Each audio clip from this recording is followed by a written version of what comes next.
buffer. Some of you probably have learned this from biochemistry because buffer is an essential component of the biochem problem.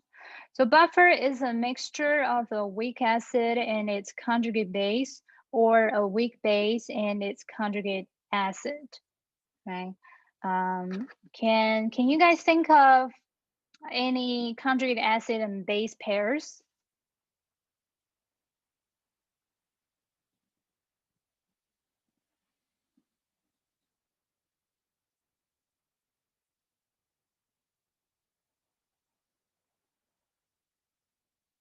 Carbonic acid and bicarbonate.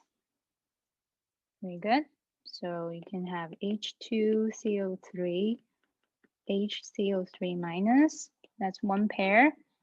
And then you can also have H3, HCO3 minus and CO3 minus, right? That's right. You can have ammonia and ammonium. Okay. What is the most typical buffer you guys use in biolab?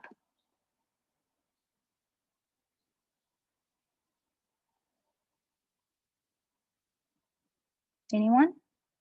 Any of you are actually working in a biolab now? Biochem lab? What is the most widely used buffer in a lab? The hydrochloric acid and sodium hydroxide are both strong acid and base, so it's a neutralization reaction. It's not really weak acid and base. In biolab, PBS is used a lot, right? Phosphate buffer silane, and in that you have phosphate salts. Okay, mostly H2PO4 minus and HPO4 2 minus. Okay, but anyway, so a buffer is it's typically a mixture of a weak acid and its conjugate base, or a weak base and its conjugate acid. So you need a pair of acid and base in the solution. Okay, and as a buffer, it is important to know the pH, because the purpose of using buffer is to maintain a certain range of pH, right? So for example, for biosystem, you would like the pH to be maintaining at 7.4 for the bioactivities to be performing normally. So the function of a buffer, it resists changes in pH because it reacts with added acid and base. And why is that? Because you have a pair of acid and base in the solution. If you add acid, then the base part will react with the acid. If you add base, then the acid part will react.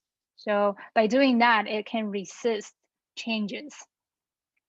And we have a formula, Hansen-Bach equation, which you can use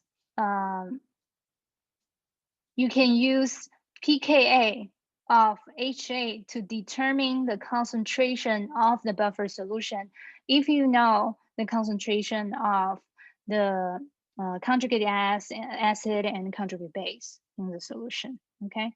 Before we move forward of using this equation, I would like to talk about how this equation is obtained. In case you cannot memorize the equation in the future, you can always derive it by yourself. So we can start with the original equilibrium function for a weak acid, right? If you have a weak acid system, HA dissociate to form H plus and A minus, then the equilibrium constant will be the H plus multiplied by A minus divided by HA, right? So what we got here is we have Ka, right? That is connected to the pKa here. And we want to look for pH. which is the H plus here, right? So we need to kind of rearrange this equilibrium equation to form the equation shown on the left. How do we do that? Okay, let's do this. So first of all, let's take out logarithm from both sides, which will be logarithm of Ka equals the logarithm of everything on the right. Okay.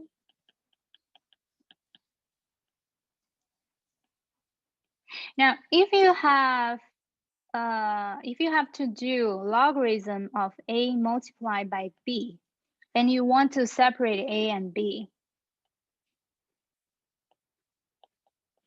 what's the conversion here?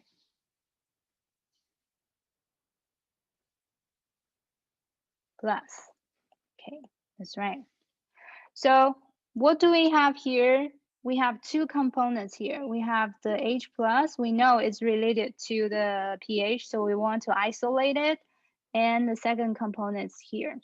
So we can rewrite this as logarithm of Ka is logarithm of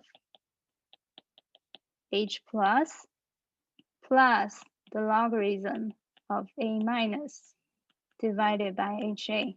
Okay, so we started to see something very similar to the Hansen-Hasselbalch equation, right? Now, what is pH? pH is negative log of H. Negative log of H. So what we want to do is we want to subtract logarithm H plus on both sides. We will have negative logarithm on the right side, right? And at the same time, this part will be removed. And we also subtract logarithm of Ka on both sides. So on the right side, we will have negative logarithm of Ka. And then plus logarithm A minus divided by HA, okay? Now here we have the negative logarithm of H plus is basically pH, right? And negative logarithm of Ka is pKa. And then it's plus logarithm of A minus divided by HA. Okay? So you don't really have to memorize because sometimes you get confused whether the A minus should be denominator or the HA should be the denominator.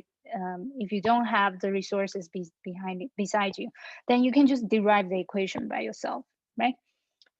Okay, so we talk about how to get the equation. Then the next step is how are we going to apply this? Let me see.